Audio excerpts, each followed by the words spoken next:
Class, our topic for today is share-based compensation. Our reference for this topic is PFRS 2.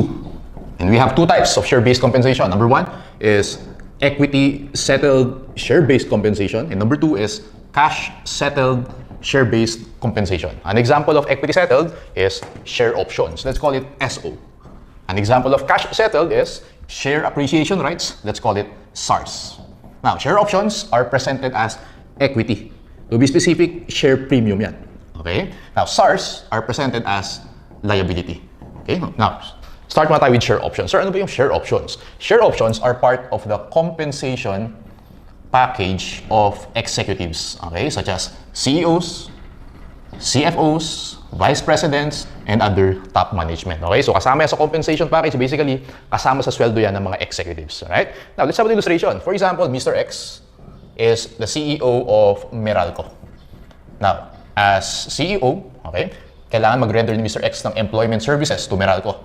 In exchange, papasweldohin siya ni Meralco. So, salaries, plus bonuses, plus share options or stock options. Right now, yung share options, same lang yung concept niyan as stock rights na naaralan natin before. Wherein, si Mr. X, meron siyang right to buy shares at a specified price. Okay?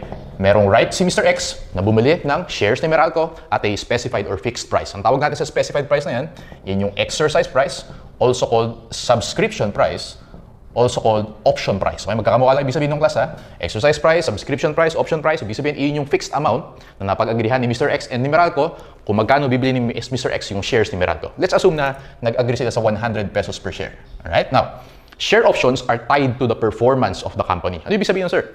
Si Mr. X, motivation niya yung share options na yan para galingan niya yung performance niya as CEO. Okay? Because pag maganda yung performance ng company, mataas yung revenues ni Meralco, mataas yung net income, tataas yung stock price. Okay? So for example, class, yung stock price of Meralco naging 150 pesos. Favorable yan kay Mr. X kasi bibili lang niya at 100, kahit 150 pesos yan. So bili niya at 100, ibenta niya for 150, panalo siya ng 50 pesos. Right? Now, on the other hand, kapag naman poor yung performance of Meralco, mababa yung revenues, mababa net income, mababa stock price, let's say stock price naging 90 pesos. Hindi yan i-exercise ni Mr. X, lugi pa siya. Okay? Kasi napag-agrihan nila 100, and 90 pesos lang yan. So, hindi yan i-exercise. That's why yung share options, motivation yan sa mga executives na galingan nila yung performance nila as executives. So, win-win situation yan for Meralco and sa executives. Right? Now, sir, ano naman yung accounting for share options? Pakita ko sa inyo class yung journal entry. Yung pro forma entry dyan is debit salaries expense. Kasi again, part of compensation package, credit share premium. Okay, because equity yan. Lagyan na natin share premium, share options. Yan yung journal entry for share options. Now, ang tanong dyan how much yan, sir? Okay? How to measure? Dalawang methods yung pwede natin gamitin according to PFRS. So, number one is the fair value method. Fair value method, gagamitin natin class, is the fair value of share options at the date of grant. Okay? So, underline mo yung date of grant. Very important yan. So, ano ba yung date of grant? Yan yung date kung kailan grant or inintroduce yung share options sa mga executives. Right? Yung fair value of share options at the date of grant, yun yung gagamitin natin. Right now, may number, hierarchy yan. Ibig sabihin, ang priority natin is the fair value method. Pag hindi determinable yung fair value method, that's the only time we will use the intrinsic value method. Okay? So later natin i-discuss yung intrinsic value method, but again, may hierarchy, fair value method muna. Pag hindi clearly determinable yung fair value, punta tayo sa intrinsic value method. Okay? Now, share options can be classified into two. Pwede yan vesting immediately and not vesting immediately. Sir, ano yung difference ng vesting immediately and not vesting immediately? Kapag vesting immediately, class, ibig sabihin, the share options can be exercised or exercisable immediately. Wala nang conditions. Lagay ko, no conditions. Ibig sabihin, pag grinant si Mr. X, let's say, January 1, 2025, oh yan, may share options kayo. At anytime, pwede nang i-exercise ni Mr. X yung share options. So, tawag natin doon, vesting immediately. Now, ang most common actually yung not vesting immediately. Ano ibig sabihin yan, sir? Well, meron yung conditions. With conditions. And ang typical na condition is service period. Ano sir, ibig sabihin ng service period? For example, ang requirement ni Meralco, Mr. X, magstay ka muna sa company for 3 years bago ka bagong pwedeng i-exercise yung share options. Okay? So, syempre, para ma-ensure ni Meralco na mag-stay talaga si Mr. X as CEO sa Meralco, meron siyang conditions. Ang tawag natin doon, not vesting immediately. Sir, ano yung implication yan? Kapag vesting immediately, class, yung salaries expense mo, 100% mo i-recognize yan ng year 1. Okay? Kasi pwede mo i-exercise eh. Okay? 100% of salaries expense, i-record natin yung year 1. Ngayon, pag not vesting immediately, yung salaries expense natin, in our illustration, 3 years in service period, allocate over 3 years. Okay? Or kung ilang years man yung service period. Okay? So that's vesting immediately and not vesting immediately. Now, apply muna natin yung concepts. Let's go to our illustrative examples. Illustrative example number 1. So, pakita ko sa inyo class yung journal entries para mas ma-appreciate natin yung topic. Okay, requirement is prepare the journal entries for the 2 scenarios above. Okay, so papakita ko sa inyo class paano kapag vesting immediately and not vesting immediately. On January 1, 2025, Pinnacle Corporation grants 10,000 share options to its key employees. Key employees yung mga executives, okay? January 1, 2025, anong tawag natin ng class? Date of grant or grant date, okay? Now, very important yan because yung fair value at that date, yun yung gagamitin natin all throughout, right? Now, the share options entitle the employees to purchase Pinnacle shares at a subscription price of 110. Fixed price yan. Kahit magkano yung shares sa Pinnacle, 110 yung kailangan bayaran ng mga key employees. Okay? Ibang tawag natin dyan, exercise price, subscription price, and option price, right? Pinnacle shares have a par value of 100 per share. So, encircle mo yung 100 pesos par value and fair value on grant date of 120 pesos per share. The share options have fair value of 15 pesos per share option. Nakita nyo dalawa yung fair value. Merong fair value of shares 120, merong fair value of the options 15 pesos. Ano gagamitin mo dyan? Fair value of the options. Okay, ignore mo yung shares na 120, panlito lang yan. So, encircle mo yung 15 pesos. Very important yung amount na yan. Scenario number 1, the share options vest immediately on January 1, 2025. The key employees exercise the share options on July 1. Vesting immediately, hindi na kailangan, wala nang conditions, pwede nang i-exercise agad yung share options. Paano gagawin mo dyan, sir? Ano gagawin mo dyan, class? Scenario 1, computing ko muna. So, meron tayong ilang share options? 10,000. And then, fair value of the share option, okay, hindi fair value of the stock price or hindi fair value of the share price, 15 pesos. Makukuha mo dyan, class. Tama ba? 10,000 times 15, it's 150,000. Kapag vesting immediately, 100% of salaries expense, i-record mo na at year 1. Okay? So, January 1, 2025, ang entry ko lang dyan, class, debit salaries expense, credit share premium, share options, 150,000. Yan, ganyan kasimple. January 1 pa lang, record mo na agad yung expense. Okay? Ganyan kapag vesting immediately. Pakita ko sa inyo, class, paano kapag in-exercise.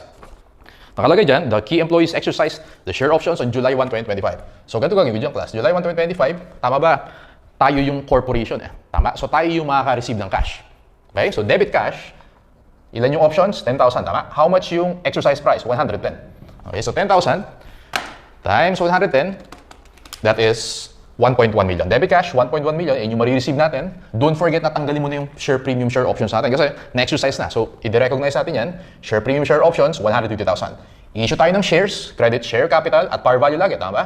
10,000 yung par value, nandun siya sa second paragraph, 100 times 100, that is 1 million. Okay, 10,000 times 100, that's 1 million. Balancing figure natin is share premium. So yung debit mo, 1.1 million plus 150 minus 1 million, you get 250,000. Okay, this is our entry sa date of exercise.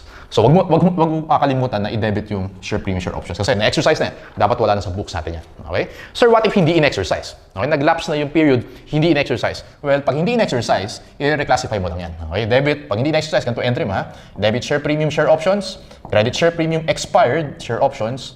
150,000. Okay? Kumbaga parang nire-reclassify mo lang siya. Pero share premium pa rin yan. Okay? So, ganun gagawin kapag hindi in-exercise. Pag in-exercise, ganito siya. Okay? Let's go to scenario number 2. Scenario number 2, let's read. Sabi diyang class, the share options can be exercised after the vesting period of 3 years. Ano yung vesting period? Ito yan. Yung basically yung service period, yung vesting period. Kailangan mag-stay muna for 3 years bago nila pwedeng i-exercise yung share options. The key employees exercise the share options accordingly. Okay. Kapag not vesting immediately, ganito gagawin ko dyan class. Meron 10,000 na share options, multiply ko by 15, okay? So makuha ko dyan is 150,000, tama? Pero i-divide ko by 3. 50,000 per year lang yung i-recognize ko na salaries expense. Kaya sabi ko dito, allocate natin over the vesting period. Okay? So gagawin ko dyan, every December 31 ka magre-record. Unlike kanina, January 1, 100%. Every December 31 kapag not vesting immediately. Okay? So December 31, 2025, debit salaries expense, credit share premium, share options, 50,000. December 31, 2026, debit salaries expense, credit share premium, share options, another 50,000. And last year, December 31, 2027, debit salaries expense, credit share premium, share options, 50,000. Tama ba class? After 3 years, 150,000 na yung share premium, share options natin. Tama? Ngayon, what if in exercise? Ano gagawin natin? The date of exercise, actually, ito lang din yung entry mo. Date of exercise, for example, January 1, 2028, debit cash. What i-receive natin is 10,000 times yung exercise price of 110, that's 1.1 million. Okay, so 1.1 million. And then, recognize mo yung share premium, share options for 150,000. I-issue tayo ng shares, 10,000 times par value of 100, that's 1 million. Credit share premium, 250,000. Actually, kasi mapapansin mo, pag in-exercise, scenario 1 and scenario 2, magkamukha lang yung entries natin. Okay? Ang difference lang kapag vesting immediately, 100% expense. Pag not vesting immediately, allocate natin all throughout the vesting period yung salaries expense natin. Okay? So, ayun lang. For main problem or for illustrative example number 1. Now, pakita ko sa inyo class. Doon tayo sa illustrative example number 2. What if meron tayong estimate ng mga employees na aalis per year sa company? Okay, so paano gagawin natin dyan? Let's read the given. Requirement muna, compute for the compensation expense. By the way, class, pag sinabing compensation expense, salaries expense nandiyan. Magkamukha lang sila. Ginagamit ko lang yung salaries expense para mas simple, okay? So, on January 1, 2025, Mr. Accounting Corp granted 200 share options to 300 employees. So, take note, yung January 1, 2025, ang tawag na dyan, yun yung date of grant, okay? And then, meron 200 share options and then may 300 employees. So, take note of that. Conditional upon the employees remaining in the entities employed during the vesting period. Okay, the share options will vest over a 3-year period. The fair value of each option is 50 pesos. Now, not vesting immediately yan. Okay? Kailangan nila magstay for 3 years. Ang tawag natin doon? Vesting period or service period. Okay? Now, by the end of 2025, 20 employees have left. End of 2026, 8 employees have left. 2027, only 25 employees left the entity. Okay, so may mga umalis na employees. Sir, paano gagawin mo pag ganyan? I-apply lang natin or i-determine natin yung best estimate of the management kung ilan yung employees na magiging entitled to share options. Okay, so ganito gagawin nyo dyan, class. Illustrative example number 2, doon muna tayo sa December 31, 2025. Okay, take note, meron tayong 3 years, 25, 26, and 27. Now, tama ba meron tayong 200 share options? Okay, and then meron tayong 300 employees. Pero hindi naman lahat ng employees na yan mag-exercise kasi may aalis. Best estimate natin, punta ka dun sa second paragraph, by the end of 2025, 20 employees have left. Yan yung actual na umalis. Okay? And based on weighted average probability, further 10 employees will leave. Best estimate natin, i-consider na rin natin yan, minus 10. Okay, multiply mo sa fair value of the option. Punta ka sa first paragraph, sa last sentence, the fair value of each share option is 50. Okay, so ganyan siya. Now, take note na 3 years yan. Tama? Pag multiply tayo ng 1 over 3. Okay, so follow nyo muna ako. Times 1 over 3. Kasi year 1 over vesting period na 3 years. So, computing natin, class. Dito muna tayo. So, 300 minus 20, that's 280 minus 10. Tama ba? 270 employees yan. So, 200 share options times 270 employees times fair value of 50 times 1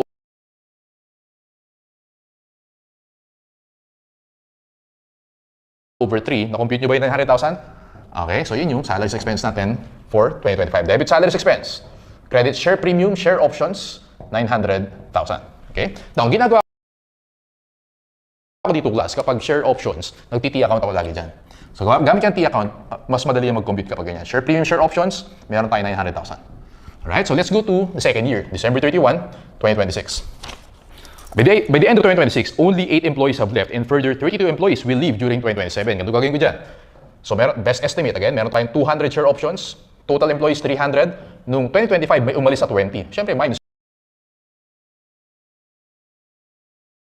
Actual na umalis yan. Tanggalin mo yan. 2026, may umalis na 8. Tama ba?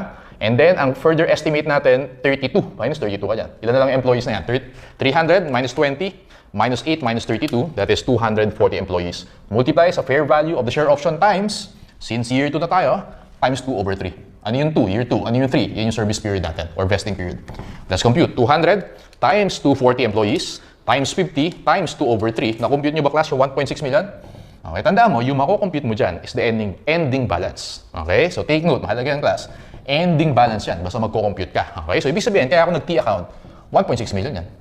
Solve for X, 900, naging 1.6, so meron kang 700,000. Salaries expense mo for the period, debit salaries expense, credit share premium share options, 700,000. Huwag niyo ba yung class? Huwag 1.6 million na lagay mo dito, ha? Overstate yung expense mo. Kung ano mo compute mo dyan sa ginawa natin, ending balance yan. Kaya mahalaga yung T account. Solve for X, 700,000. Isa pa. Let's go to 2027. Last year, 200 employees times, kapag last year na, actual na lang yan. Wala na estimate. Lahat na lang umalis. Okay, so 300, umalis nung 2025 is 20 employees, umalis nung 2026 is 8, 2027 is 25. Okay, ilan lahat yan? 300 minus 20 minus 8 minus 25, that is 247. Ito yung total employees na pwede mag-exercise. Okay, sila yung na-retain. Multiply natin by the fair value of the options times, since last year na to, 3 over 3.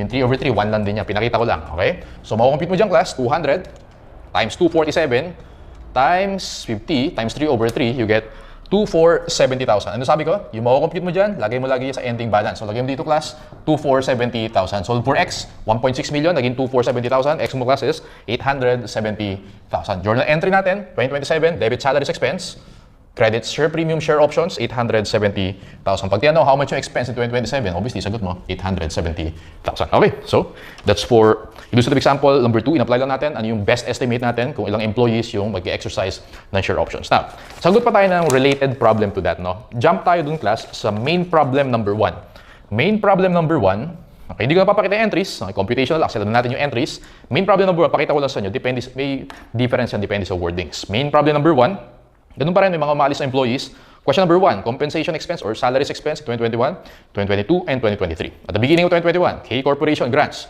100 share options to each of its 200 employees. Each grant is conditional upon the employee working for the entity over the next 3 years. 3 years, ang tawag natin dyan, vesting period. Okay? Kailangan mag-stay muna for 3 years bago nila pwedeng exercise yung share options. Okay?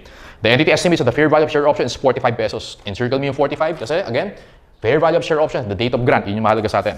And take note class na, balik muna tayo sa kanina, no? Every year, hindi nagbabago yan. And fair value of the date of grant, year 1, Year 2, Year 3, hindi nagbabago. Fixed yan, constant yan. Kaya sobrang important nung fair value of the date of the share option at the date of grant. Very important yan. Encircle mo yung 45. On the basis of the weighted average probability, the entity estimates that 25% will leave during the 3-year period. Now, third paragraph. During 2021, 10 employees leave. The entity revises its estimate of total employee departure over the 3-year period from 25% to 20%. So, ang nakalagay dyan class, total employee departure. Okay? Ang total daw na aalis is 20%. Unlike dun sa kanina natin, nakalagay, okay, may umalis na 20 and may aalis pa na 10. Dito hindi, may wording. Total. So, ganito gagawin ko dyan class. In 2021, ganito computation ko dyan. Meron tayong 100 share options. Ilan yung employees? 200, tama? Pero sabi dyan, sa third paragraph, 20% daw yung total. Tama ba kasi ang gagawin ko dyan? Multiply ko lang by 80%. Okay? So, ibig sabihin, 20% yung aalis. Okay, multiply natin by the fair value of the option, 45. And then, 3 years yung vesting period times 1 over 3. Compute natin yung class. So, 100, okay, times 200 times 0.8 times 45 divided by 3, makukuha mo dyan is 240,000. Sabi ni sir, lagi ako mag-TT account kapag share options, share premium, share options, 240,000. Debit salaries expense, credit share premium, share options, 240,000. For question number 1, answer mo dyan, letter A, 240,000. Question number 2, tingnan naman natin sa 2022.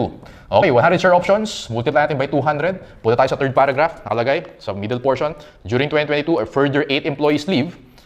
The entity revises estimate of total employee departure from 20% to 15%. Okay? Times 85% yan. Take note, hindi ko na kino-consider yung umalis. Okay? Iko-consider ko yung actual na umalis sa last year. Okay? Sa 2023. Unlike yung kanina natin, ang given, yung aalis pa. Ito hindi, total yung pinapakita sa atin. Alright? Let's multiply this by the fair value of the option. Multiply by 2 over 3 kasi second year over 3 years sa vesting period. 100 times 200 times 0.85 times 45 times 2 over 3. You get 510,000. Right? Sabi ni sir, yung 510,000, laging ending balance yan. So, solve for x, 240, naging 510.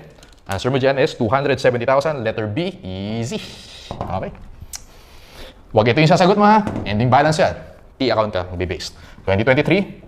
Sige, now, last year na yung 2023, actual na umalis na yung consider natin. Alright? So, meron tayong 100 share options. 200 yung total employees. No year 1, 2021, 10 yung umalis.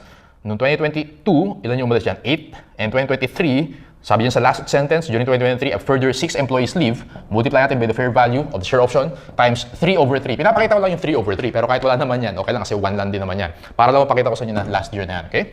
So, compute natin. Ito muna. 200 minus 10 minus 8 minus 6. This is 176, okay? 100 times 176 multiplied by 45 times 3 over 3, 792,000. 792,000, lagay mo yun sa T account natin, ending balance.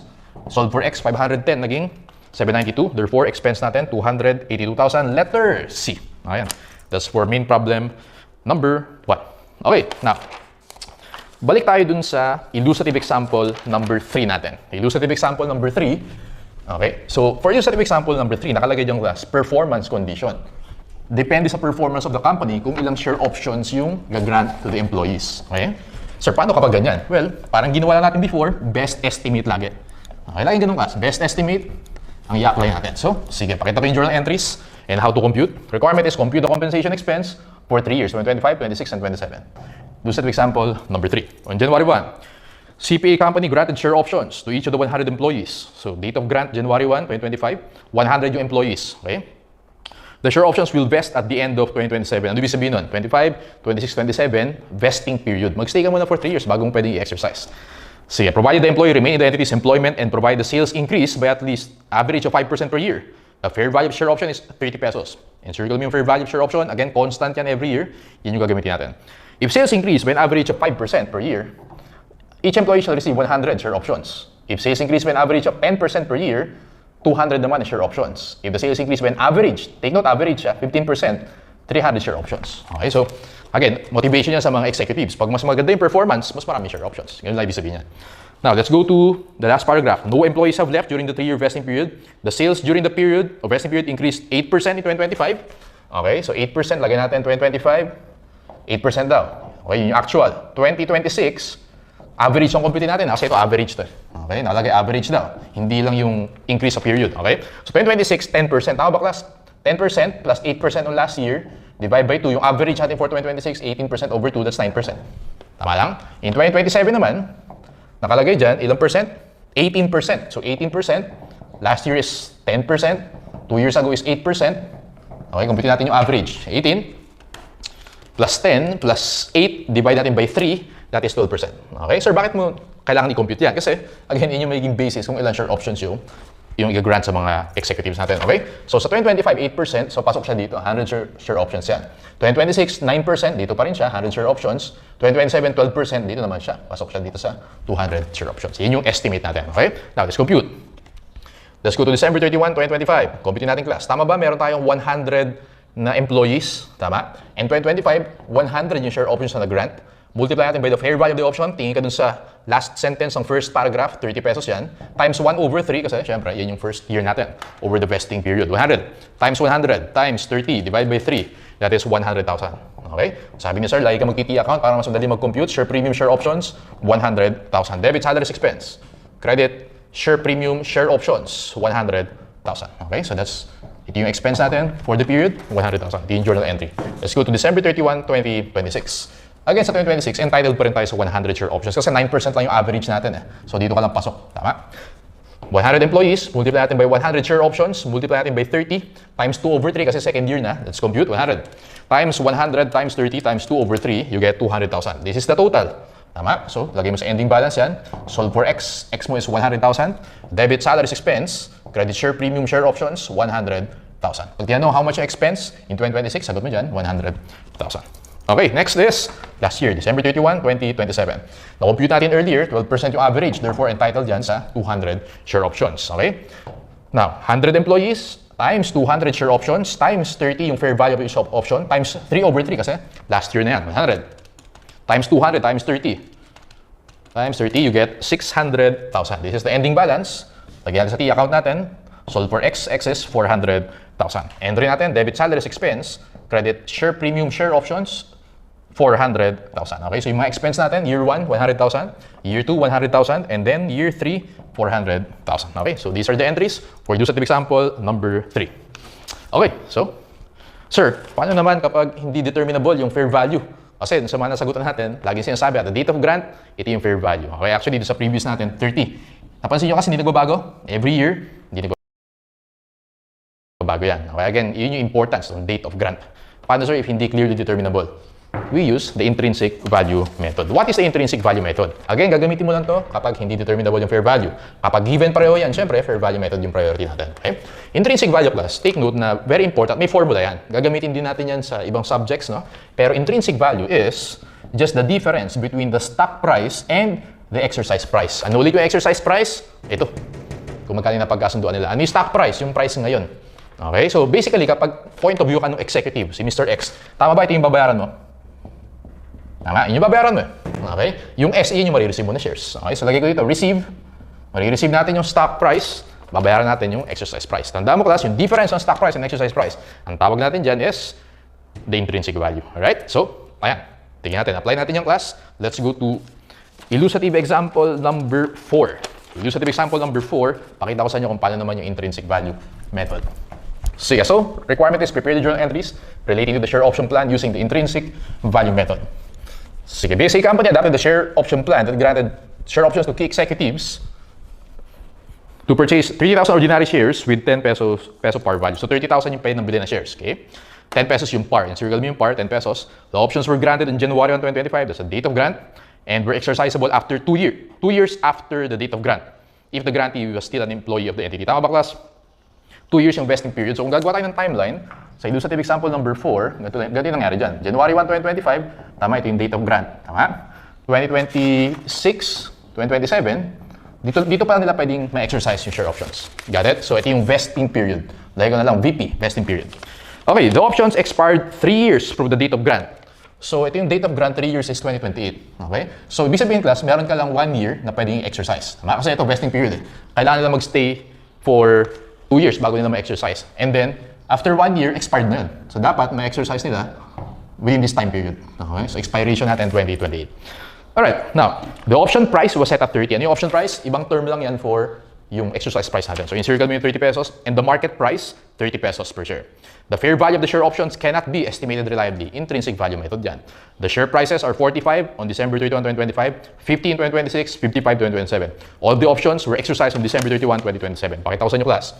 First is, compute mo natin yung intrinsic value, 2025, 2026, and 2027. Tandaan mo class, yung intrinsic value, every December 31 yan. Hindi January 1, hindi date of grant. Okay? December 31. So, ano yung formula? S minus X. Stock price minus yung exercise price. Doon muna tayo sa 2025. Ano yung stock price yan? Tingin ka sa last paragraph, 45. Tama ba? Minus ano yung exercise price? Tingin ka dun sa second paragraph, second sentence. The option price was set at 30. Kita mo yan?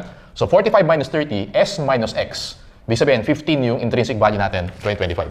2026, stock price daw natin, according to the last paragraph, is 50 minus 30. Yung X natin, fix yan. Tama? Napag-agreehan yan. So, hindi magbabago yan. 50 minus 30, that is 20. So, last year natin, 2027, stock price is 55 minus 30, that is 25. Yun, mahalaga sa ating intrinsic value. Take note, kapag fair value method, di ba constant yung fair value of the option? Kapag intrinsic value, nagbabago yan, intrinsic value. Okay, kaya every year, every December 31, mag-compute tayo. Pag na-compute mo na yan, okay, straightforward na lang. Ganun lang din. Let's go to December 31, 2025. Ilan yung share options natin? Well, pwede daw bumili ng 30,000 ordinary shares. Nakalagay sa first sentence. 30,000, multiply mo by intrinsic value, 15. Multiply natin by ilan yung service period mo? 2 years lang. Hindi 3 years ha. 2 years lang. Times 1 over 2. Okay, so 30,000 times 15 divided by 2. That is 225,000. Sabi ni sir, i-account daw ng share premium, share options, 225,000. Okay, debit salaries expense.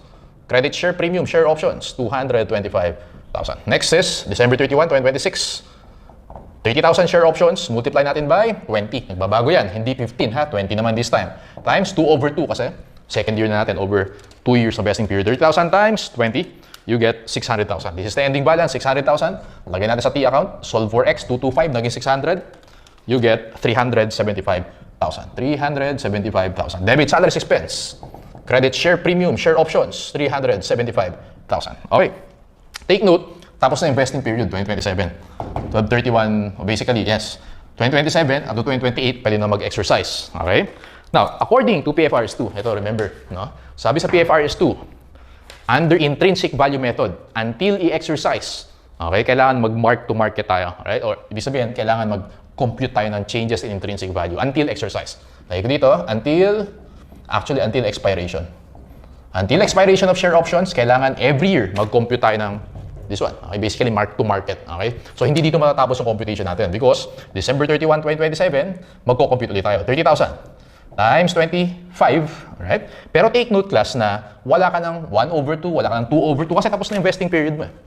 Okay? Kapag tapos na yung vesting period, hindi mo na kailangan i-consider yung vesting period sa computation natin. Therefore, 30,000 times 5, 25, that is 750,000. Okay? 750,000, nag-increase ka from 600, naging 750, that is 150,000.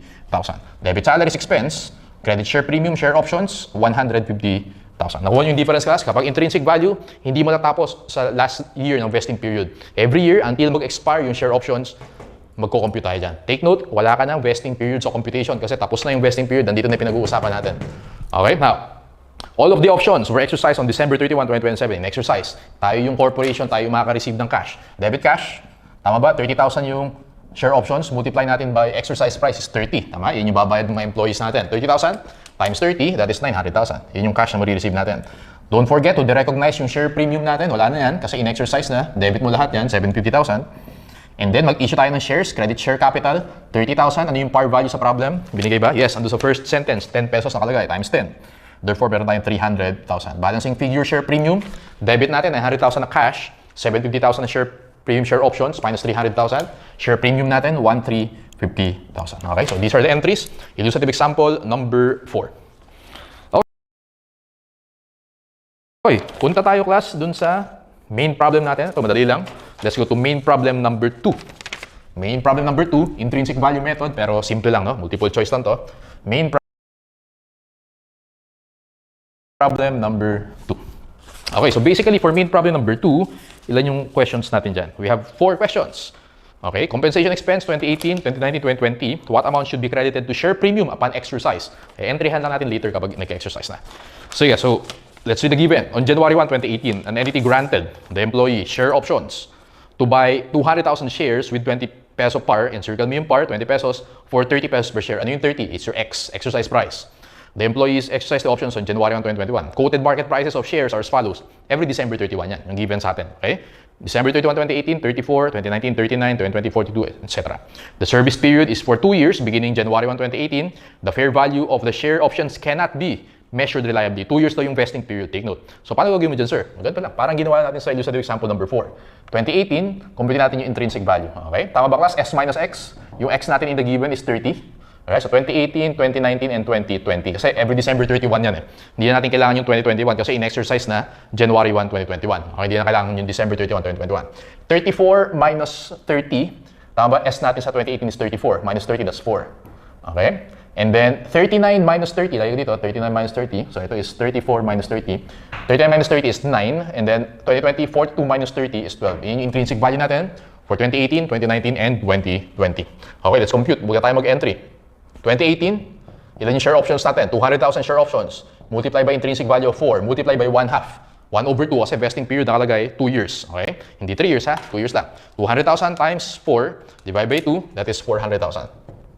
400,000, lagay mo yan sa T account natin. Share premium, share options, 400,000. Sagot mo dyan, class. Sa 2018, question number 1, letter A. What is the compensation expense for 2018? Letter A yung sagot mo dyan, 400,000. Let's go to 2019, 200,000.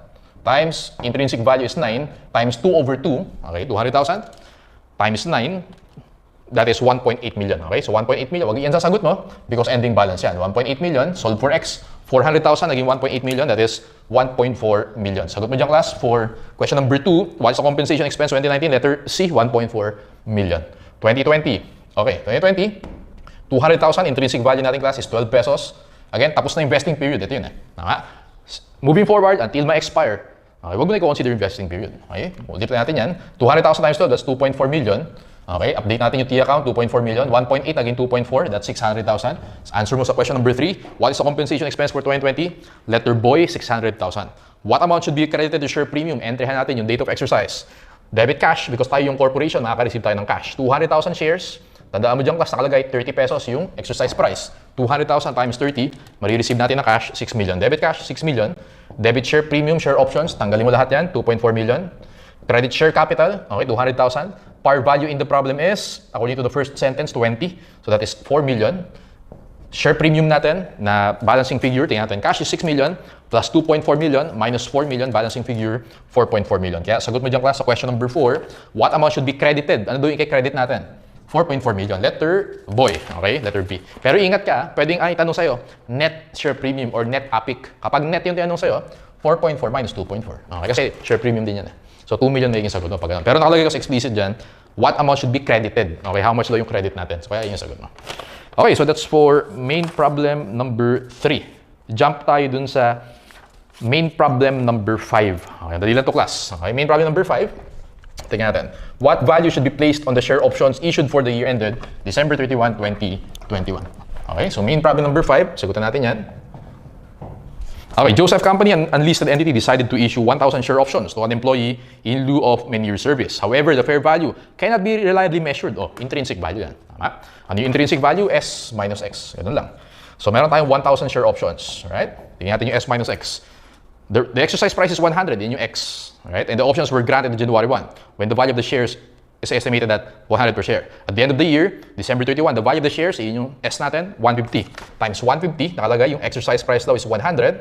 So 1,000 times 50, that is 50,000. Okay, sir, bakit hindi mo na inallocate over service period? Wala namang sinabi na service period, walang sinabing conditions. Ibig sabihin, exercisable immediately yan, okay? No more vesting period. Letter C, sagot mo dyan, 50,000. Ganun kasimple yun lang. Main problem number 5, okay? Sige, now, last problem or last exercise for share options. Papakita ko sa inyo, class, intrinsic value method, what if nagkaroon ng exercise, may actual exercise yung employees. Okay, punta ka dun sa illustrative example number 5. I will show you Under intrinsic value method, paano yung entries natin? What if nag-exercise, may actual exercise yung mga employees? Okay. Requirements. Number 1, determine the compensation expense using the intrinsic value and prepare the journal entries. Okay. On January 1, 2025, ABC Company granted 30,000 share options to employees. The share options will vest at the end of 3 years. Vesting period, lagyan mo dyan, 3 years, provided the employees remain in service until then. The option price is 60. Yun yung X natin. Tama? So, lagay ko dito, X is 60. Vesting period, 3 years, right? The entity share price is also 60 at the date of grant. Kung makapansin nyo, class, pag intrinsic value method, kung sa date of grant, kung ano yung stock price, yun din yung exercise price. Nakita mo dyan? 60, and then share price is also 60. That's why intrinsic value, usually 0 yan sa date of grant. Kaya every December 31 yung ginagamit natin, hindi January 1. Kasi 0 pag January 1. Par value is 15, so you're going to mean par value. At the date of grant, and dito concluded that the fair value of the share options cannot be estimated reliably. The share option have a life of 6 years. Sir, ba't ganun? May vesting period na 3 years, tapos life of 6 years. Ibig sabihin yung class, ganito yan. 2025, 26, 27, 28, 29, and 30. Ito yung vesting period, yung first 3 years. Vesting period. So, pwede nyo lang i-exercise for the next 3 years. Pero, hanggang 2030 lang yan. Expired na ng 2030 yan. Ulitin ko, dapat mag-serve muna sila for 3 years, vesting period. Meron silang 3 years para i-exercise.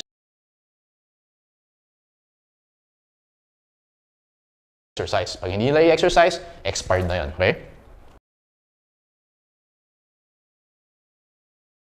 This means that the option can be exercised within 3 years after vesting. All share options vested at the end of 3 years and no employees left during the 3-year period. The share prices and the number of share options exercised are set out below. Napansin nyo, class? Starting 2028, kasi tapos na yung vesting period, may nag-exercise na 10,000. Lagay ko dito. Okay? 2029, may 15,000 na nag-exercise, and then 2030, merong 5,000 na nag-exercise. Nakita niyan? Okay, now, hindi doon ma-determine yung fair value, therefore, compute natin yung intrinsic value per year. Doon mo tayo sa 2025. Tama ba, class? Yung X natin 60. May share price yan na 63. Sa 2025, 63 minus 60 is 3. 2026, 66 minus 60 is 6. 2027, 75 minus 60 is 15. 2028, 88 minus 60 is 28. 2029, 100 minus 60 is 40. And 2030, 90 minus 60 is 30. Okay? So, yun yung mga intrinsic value natin. So, gawin natin, class. Tama ba? Merong 30,000 share options based on the first sentence. Compute natin siya over vesting period. Doon muna tayo sa 2025. 3 times yung share options sa 30,000 times 1 over 3. Ilan yan? 3 times 30,000 times 1 over 3. That's 30,000. Let's go to the next year. 6 times 30,000 times 2 over 3. Hindi over 6 ha. Hindi over 6. Over vesting period lang. So, over 3 lang. 6 times 30,000 times 2 over 3. Ulit. So, 6 times 30,000 times 2 over 3. 120,000. Okay? Times 30,000 times 3 over 3. Okay? So, 15 times 30,000. Computing ko lang class. Parang sobrang tayo. You get 450,000. Computing ko rin yung for the next 3 years. Okay? 28 times 30,000. Again, wag ka na mag-vesting period kasi tapos na. 28 times 30,000, that is 840,000. And then 40 times, nag-exercise ka ng 10, 30,000 minus 10, 20,000 na lang yan. You get 800,000. And then last year, 30 times, nag-exercise ka ng 15, so 20 minus 15, 5,000 na lang yan. This is 150,000. Okay, so ano yung class? Ito yung mga ending balances. Tama kasi kung ano yung compute mo dyan, yung ending balance. Therefore, kailangan tayo mag-T account. So, gawa ko ng T account, share premium, share options. Tama ba class? Year 1 natin, 30,000. Year 2 natin, 120, therefore increase is 90,000. Lagyan natin ng entry. Let's go to 2025. Okay, debit salaries expense, credit share premium share options, 30,000. Okay, 2026, debit salaries expense, credit share premium share options, 90,000. And then 2027, debit salaries expense, credit share premium share options, compute natin 450 daw yung ending balance. Therefore, from 120 naging 450, that's an increase of 330,000. Entry natin in 2027, debit salaries expense, credit, share premium, share options, 330,000. Sir, paano pag may nag-exercise? Tama ba class? May nag-exercise sa atin 2028. Una mong gagawin, pag may nag-exercise, update muna. Okay? Second, i-record natin yung exercise. Sir, ano ibig sabihin mo na update? Update mo na yung account natin. Tama ba class? Ang ginawa natin, tingnan mo, 30,000 pa rin yung minultiply ko. Hindi ko muna kinonsider yung 10,000 kasi ang assumption dyan, year-end nakalagay. In-exercise daw at year-end. So, from January 1 to December 31, 30,000 muna. Update mo muna. Bago mo na i-consider to. Okay? Update mo na bago mo i-consider yung exercise. Kaya 30,000 pa rin yan. Alright? So, ang ginawa ko dyan, 840, lagay natin dito. 450 naging 840. Ilan yan? 840 minus 450, that is 390,000. Okay, so in-update ko na. Debit salaries expense, 28. Credit share premium share options, 390,000. After that, record natin yung exercise. Okay, debit, cash, tayo yung corporation, so makaka-receive tayo ng cash. Ilan yung nag-exercise? 10,000. how much yung exercise price natin? 60. Tama? So 10,000 times 60, that is 600,000. Okay? So 10,000 times 60. Now, kailangan mag-debit ka ng share premium, share options. Alright? May in-exercise na dyan. Magbabawas tayo dyan. Kaya lang, ang problem dito, hindi naman lahat nag-exercise. I-prorate natin. Okay? Ganito gagawin ko dyan, class. Tama ba? Meron 10,000 na nag-exercise. Ang total employees natin, 10 plus 15 plus 5, 30,000. Ang gagawin ko dyan, i-prorate ko lang. 840 times 10,000 over 30,000. Yun yung tatanggalin ko. So, 840,000 times 10 over 30. Okay, you have 280,000. I-debit mo yung 280. Okay, so, yun yan, 280,000. Got it? Okay, so, credit share capital, since nag-issue tayo ng shares, 10,000 shares, yung par value natin, nandun sa first paragraph, last sentence, is 50 pesos. 10,000 times 50, 500,000. Okay, and then balancing figure, share premium, 600,000 debit, plus 280 minus 500, 380,000. Yun yung entry natin. Alright, let's go to 2029. Ano gagawin natin? May nag-exercise ng 15,000. Sabi ni sir, update muna natin. 800,000. Okay, so, ang gagawin natin, update muna natin ito class. 840 minus 280. Ang balance mo dyan is 560,000. Tama? 560. And then, na-compute natin na ending balance is 800,000. Solve for x, 560, naging 800. That is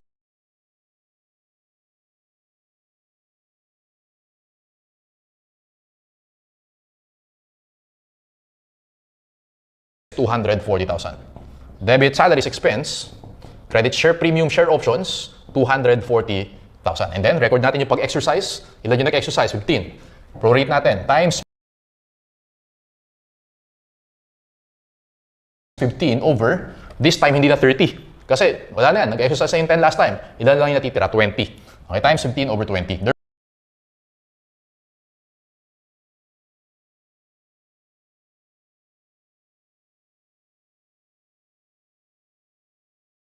For 800,000 times 15 over 20, yung i-debit mo dyan is 600,000. Okay? So therefore, balance mo 200. Record natin, debit cash, tayo yung corporation, nag-exercise is 15,000. Exercise price natin is, ilan ba? Exercise price is 60 pesos. 15,000 times 60, that is 900,000.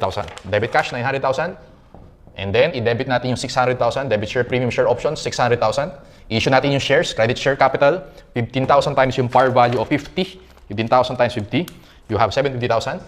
And then, balancing figure share premium, 900,000 plus 600 plus minus 750, that is 750,000.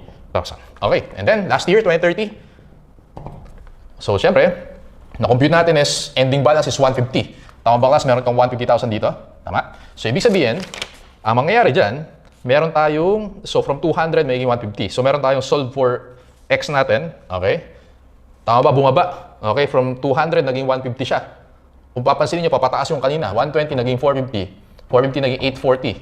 840 naging, so 560 naging 800. Papataas siya. This time, bumaba naman siya. Okay? So, yung 5,000 na yung class will be considered as gain on reversal.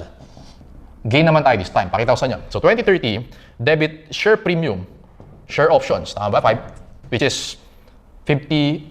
Okay? 50,000. Credit gain on reversal, 50,000. Okay? Debit ulitin ko.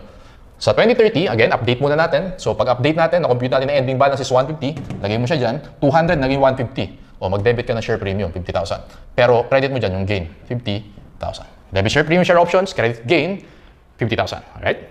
So, kung babalikan mo yung kanina, puro salaries expense tayo. Salaries expense, salaries expense. Pero dito sa last year, since mo buy share options mo, meron tayong gain. Okay? And then, i-exercise na natin. Record natin yung exercise ng 5,000, debit cash.